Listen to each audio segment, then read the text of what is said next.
Hello, my friends of Hidden Creek Farm. If you're new to this page, then hello, I'm Abigail. I am one of the farmers here at Hidden Creek. And of course, the Kubota is getting ready to go by, so there's always something going on around here. A Q&A for YouTube, like a little bit more in depth, a little bit more long form, is something that my Instagram followers had been asking for. So I wanted to be able to really take the time to dive deep on some of your questions and to give you the best answers that I possibly can without being limited to an Instagram story and boring you all to death, because I tend to ramble. So I had polled on Instagram a couple days ago, just like general questions that you guys had about the farm, about us personally, about the operation.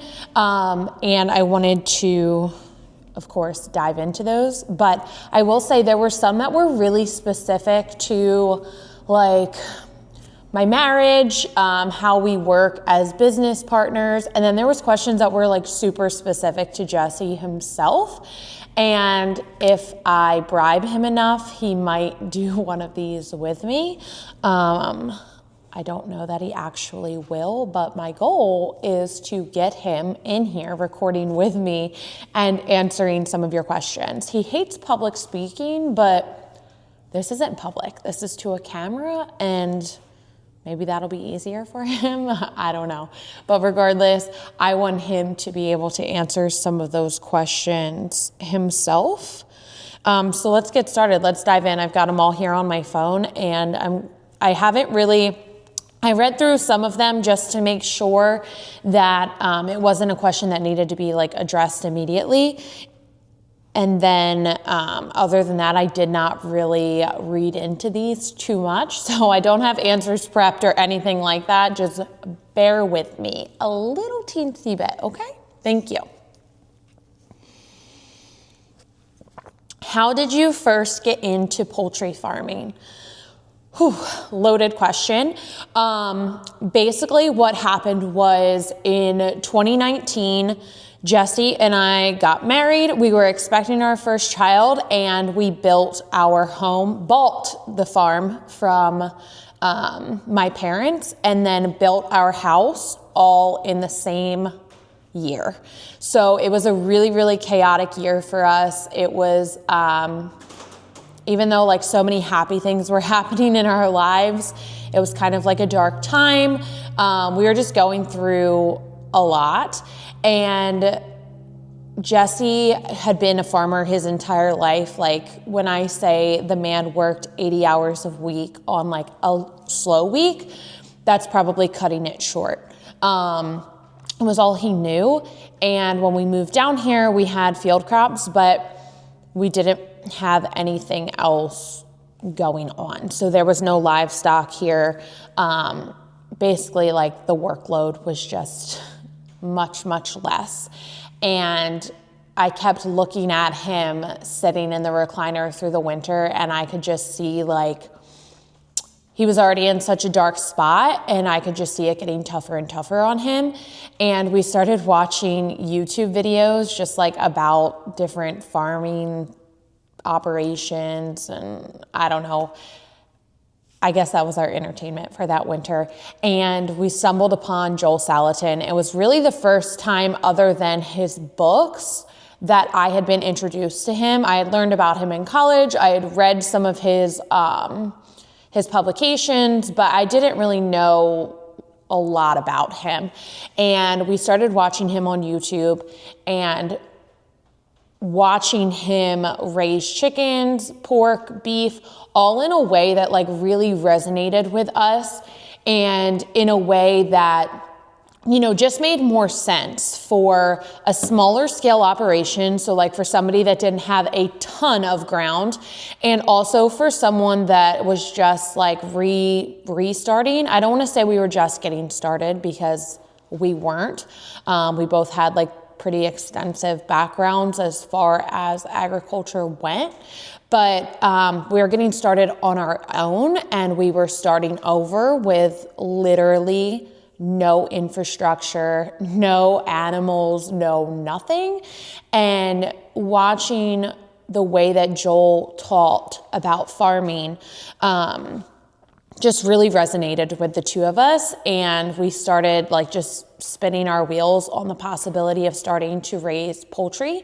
Nobody in our area was really doing it. And it was something that could kind of set us apart from some other operations that were already existing and just make us different. And that's really what we wanted. We kind of just wanted to be like different. And, Jesse was like casually talking to a friend of ours about it. And he was like, my dad used to raise chickens. Like, you really need to talk to him. And we had no idea. And Jesse was like, wait, really? Like, we knew that they had egg layers, but never realized that they had chicken for meat purposes. And he's like, yeah, you should really talk to him, like pick his brain, find out a little more. And I swear we went and talked to him like maybe that week or the following week. And within, I don't know, maybe 2 weeks after that, Jesse was building chicken coops. We were ordering chickens, and we just kind of like rolled ourselves into it. Initially, we were not only just raising them ourselves, but we were also butchering them ourselves.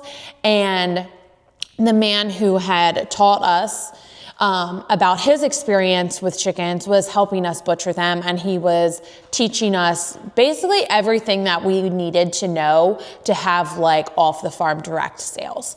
And I will always value that relationship so much, and I can just say such high things about it.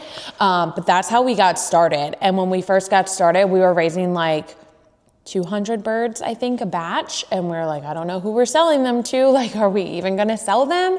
We were doing pre-orders. And there was just more and more demand over that first year, to the point where we went from raising like 200 birds a batch to like 600, I think was our biggest batch. And we knew we couldn't like feasibly keep butchering them ourselves. It was like a 12-hour day from start to finish. And so what we did was we found a USDA butcher. We started working with them. And in those first couple years, we just kept growing and growing and growing when it came to birds and building chicken coops and just like multiplying our numbers and offering different things. So that was how we got our start in poultry, and that was only like 5 years ago. So we're still relatively new. Was being a farmer something that you always wanted to be? For Jesse, yeah. For me, no. I shouldn't say I didn't want to be a farmer, because that's not accurate. I always had like this idea in my mind that maybe one day I would be able to buy my family's farm like later in life. I always had the idea of, the possibility of more of like a homesteading type thing. Like, I like to can, and I like to have a garden, and I liked all of those things. But farming being my full-time profession, no. When Jesse and I met, I still had all intentions of going to law school. So I wanted to work on the legislative side of agriculture. That was my dream. And then life just kind of happened, and I was needed on the farm, and I was needed in the home with the kids. And as we kept growing our business, the more basically that I was needed, and the more that I realized that maybe being a farmer was something that I actually did want to be, and now I wouldn't have it any other way. I will say, law school is still like not 1000% off the table. Like, it's still something I think about a lot. I think about it like maybe when all of my kids are in school age, maybe that would be the time. I don't know. It's not completely off the table. But to answer the question, no, being a farmer was not like my dream per se. Are there any tips that you would recommend for beginning farmers? A lot, probably. I think, being a beginning farmer is really, really hard being a beginning farmer in New Jersey is really, really, really hard. And I'm sure there's other areas, you know, in the country that are hard as well. But New Jersey, I mean, property taxes are insane. The cost of ground itself is so high. So you have to have a lot of capital basically to get started, or you have to kind of like know someone, whether it be a family member, a mentor, somebody that would be willing to kind of like take a shot on you, take a chance on you. That wants to sell their ground to someone young who has like a dream and not necessarily somebody who already has started and has a ton of land. Like those are kind of the people that you want to look for or surround yourself with. It can go a really long way. We definitely would not be able to be where we are if we did not have the support that we did. And don't get me wrong, like we were not given anything. We have a mortgage, we have, you know, taxes and bills and all of the normal people things, but we had the chance to buy our land, our home farm off of family, which has just, you know, that makes a huge, huge difference because we were given that opportunity. We weren't in like a real estate war with someone trying to, you know, who can offer the most money and who can do this. My parents wanted to see it stay in the family, so that opportunity was given to us, and I don't take that lightly. But as far as like tips go, I would definitely say like finding farmers who, or not even necessarily farmers, but maybe like older folks that have ground that are looking to maybe not invest, because that's not the right word, but take a chance on someone young or wants to see it continue being farmed and not developed. To me, that is like how you are going to kind of break into the industry without going completely broke and belly up on a mortgage, because ground is really expensive and you don't need a lot of ground. I think that's a huge misconception. If you're wanting to do something like what we do, you don't need a ton of ground.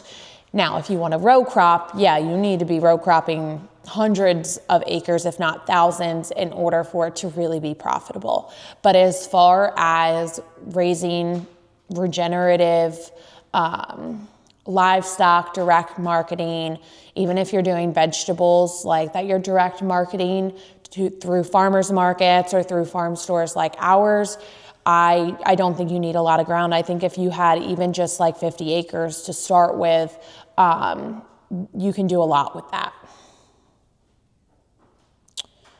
Do you have a specific breed of poultry that you prefer and why?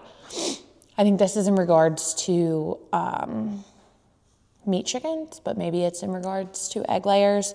As far as meat chickens go, when we first started, we were raising Cornish cross, and I'll tell you that's what I don't prefer. They're meant to be raised in temperature controlled, environmentally controlled environments like a chicken house. And, you know, that's kind of like a lesson that we learned through the years the hard way.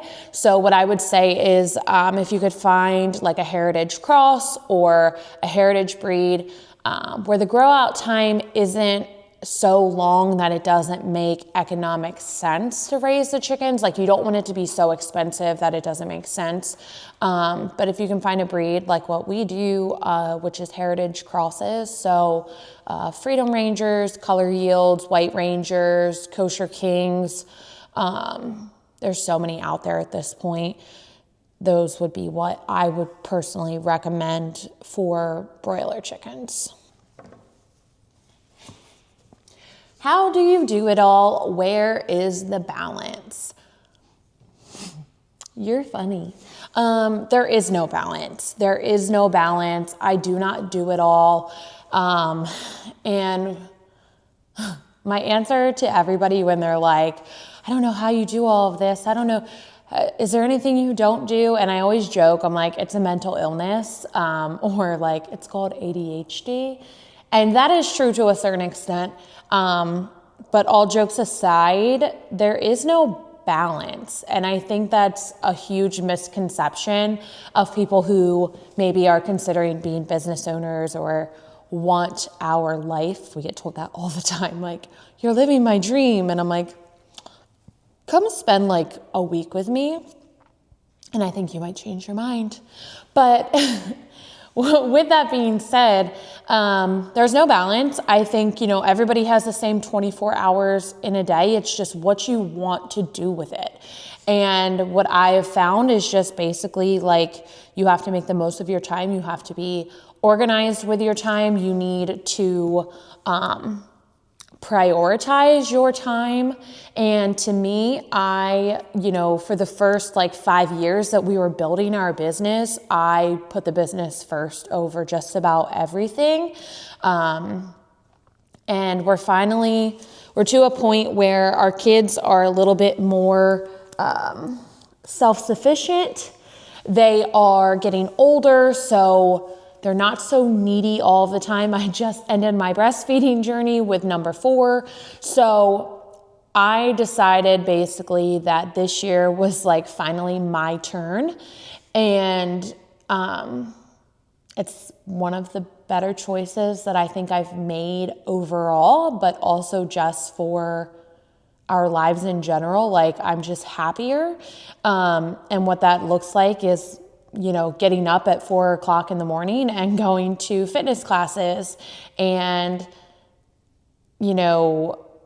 making sure that we have vacations scheduled and that we have times that we get away and we step away from the farm, whether it be as a family or just as a couple. And for the first 5 years, we were not able to do those things. We didn't even leave the farm for the first 4 or 5 years. We didn't go on vacation at all. We didn't leave. We didn't leave our kids. We left nothing.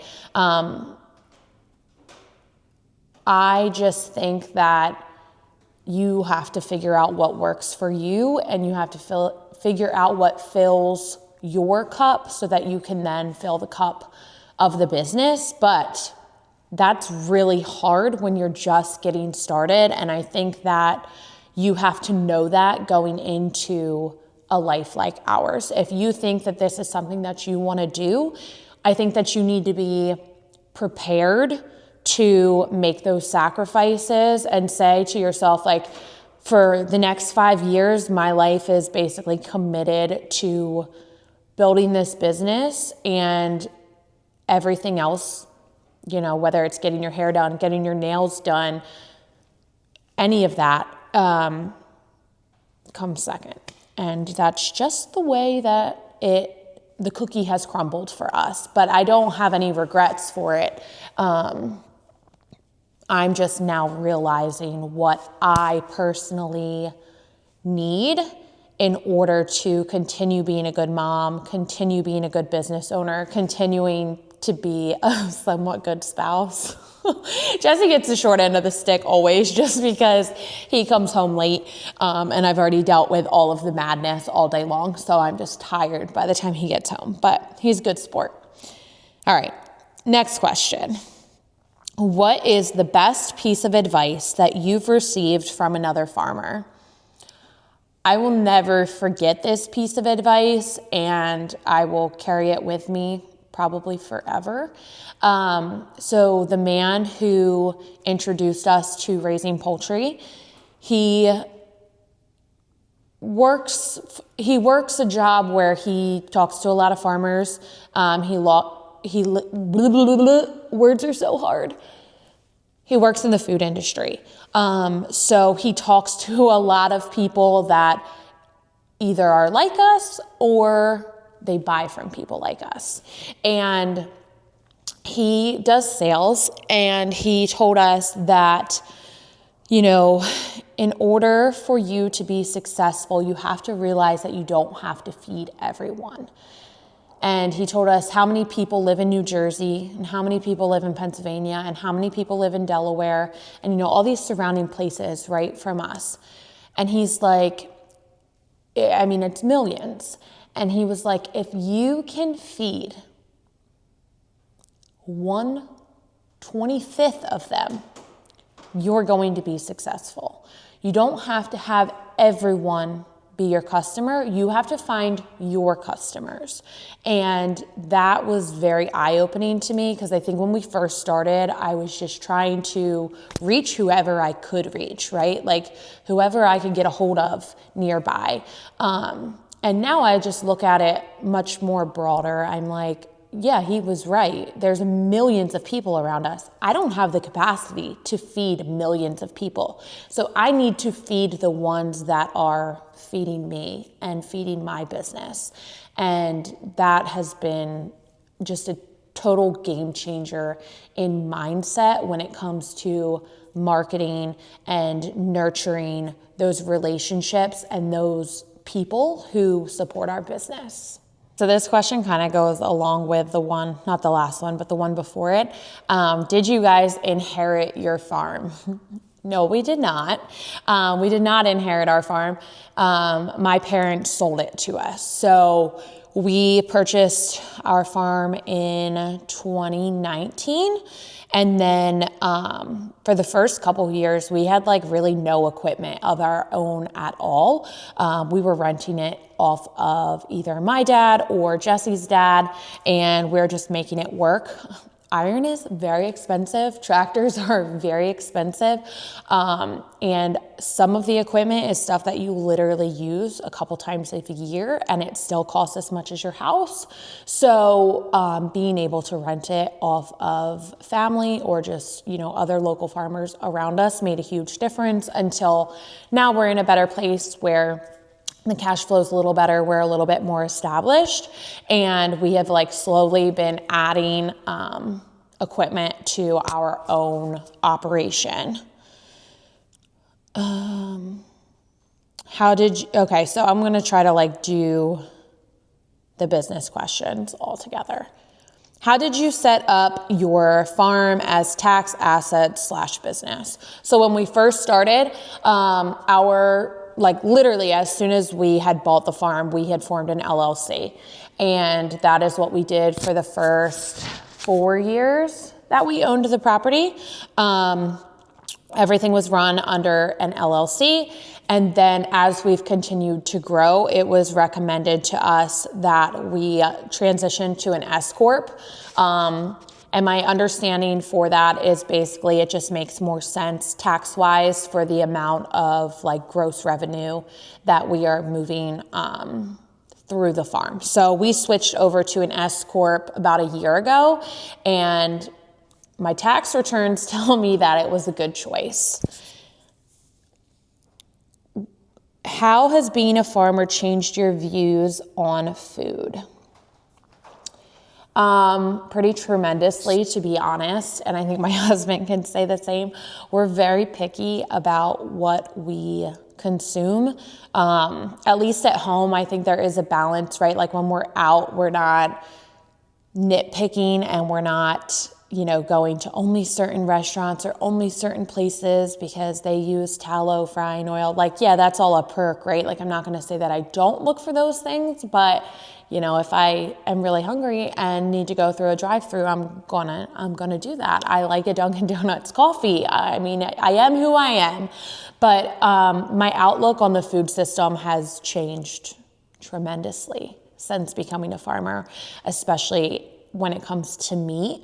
I think I've just realized how twisted, how corrupt the food industry truly is, how it's kind of all connected to big pharma. If you follow the money trail and you see who owns what, and you see who's controlling what chemicals and who's promoting what vaccines for your livestock, and if you start really digging into that, it's pretty eye-opening and it's pretty alarming.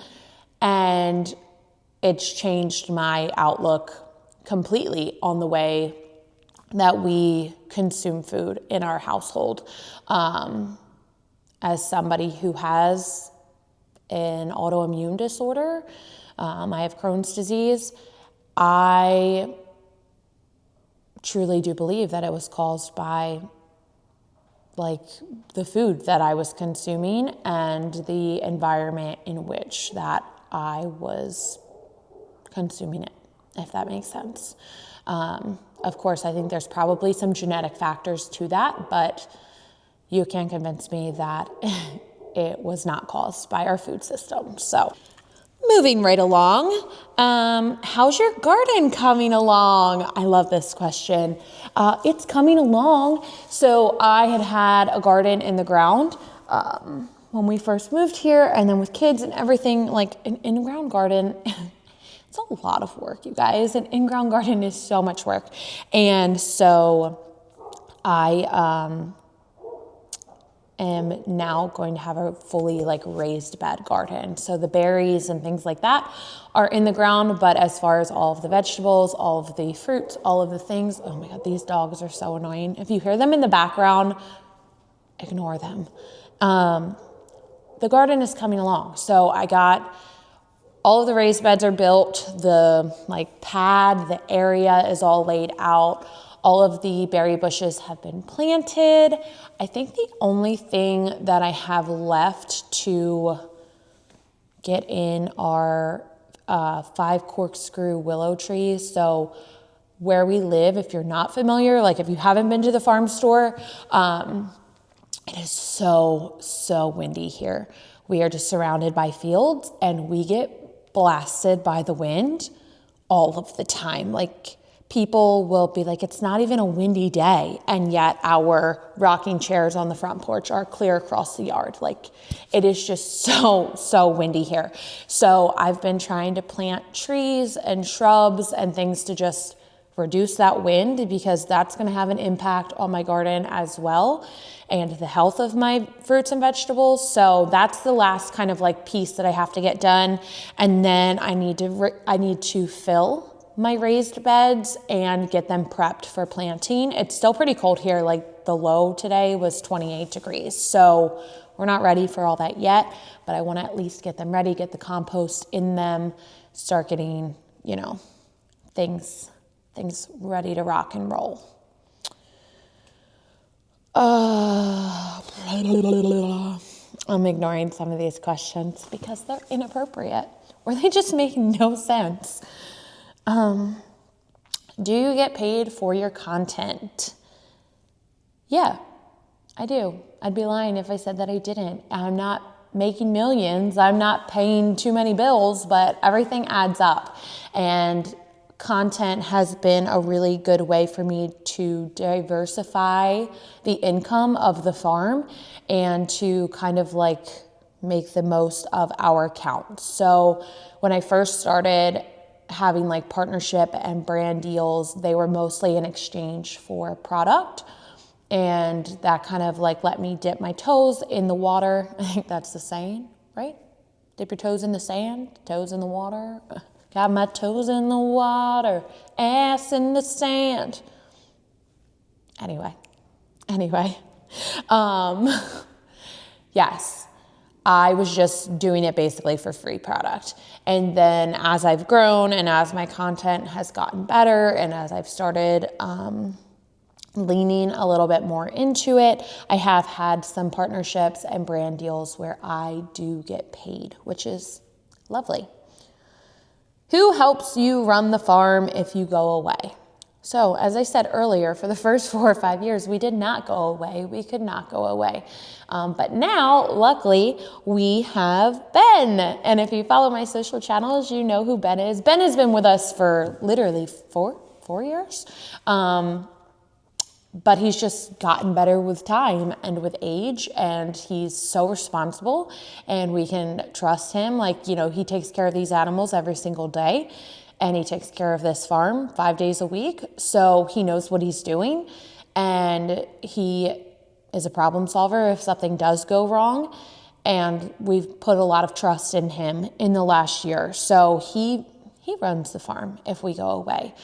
He basically just does his normal job without us. And of course, there's like more things that he has to do if we do go away.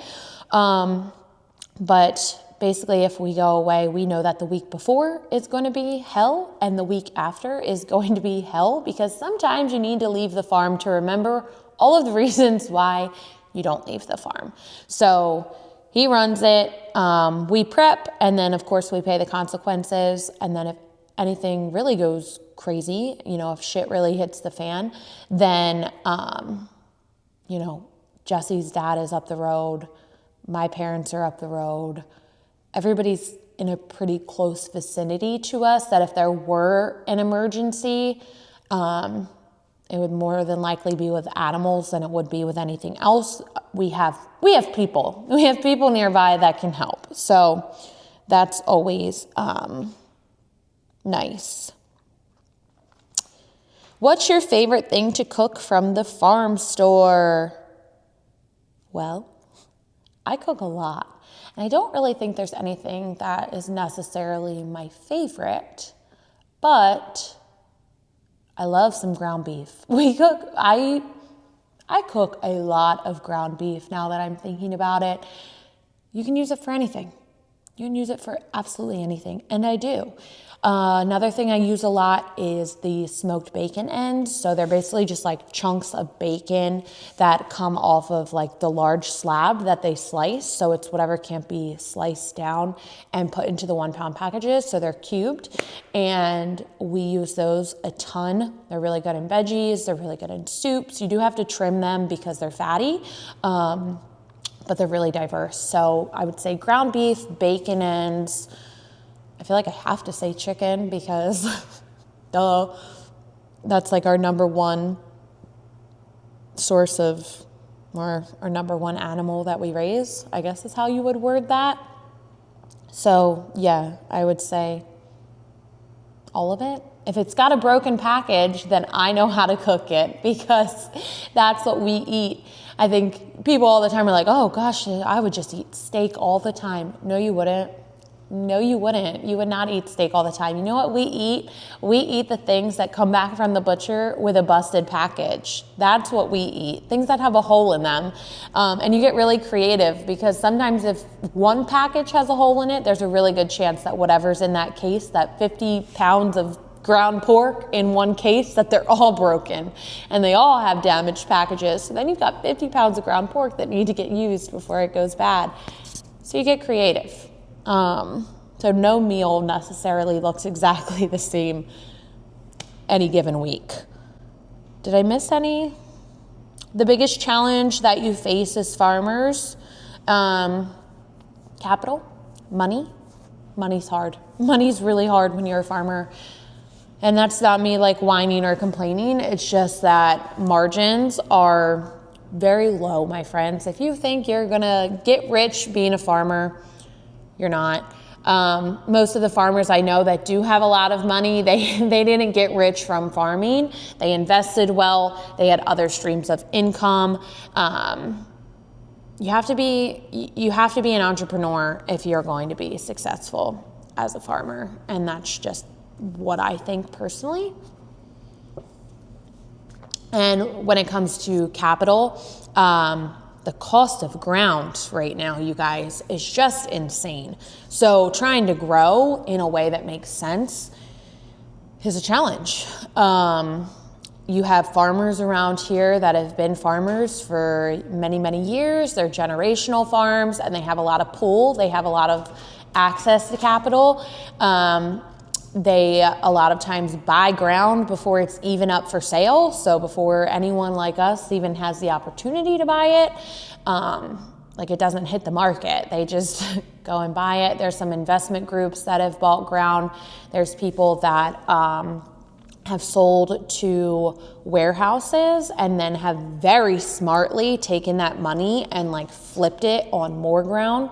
So basically they lost the ground that they had to warehouses, but they've reinvested that money into more dirt and they've just kind of like let it snowball because now they're playing with so much more capital. So now you're competing with people like that as well, trying to buy more ground. Yeah, I would say like it all comes back to money, right? Like a new tractor costs as much as my house. So you have to be really diligent and prioritize where your finances are going and what investments you want to make to either grow your business or grow your wealth. They don't always go simultaneously, I think is the word that I'm trying to find. They don't always go hand in hand. So you have to be really smart and rely on a good financial advisor, rely on a good accountant to make those decisions. And we've really leaned into financial advising, a good accountant in the last, I guess it's been almost 2 years now, and it has changed the trajectory of our farm in a good way, in a very good way. I think I might have answered them all. Let's see, did I miss any? What's your daily routine look like on the farm? Every day is different. Every day is different. It, in the wintertime, is slower, and then spring, summer, fall is busy, busy, busy, but every day looks different. Right now, for me, it looks like getting up and going to the gym very early in the morning, but the only reason that I'm able to do that is because Jesse's not in the truck, because he hauls grain, manure, lime, things like that. He's not in the truck right now because it's broken, so my day basically looks like exercising at very early hours of the morning, and then coming home, getting the kids ready for school, daycare, getting them off to where they need to be.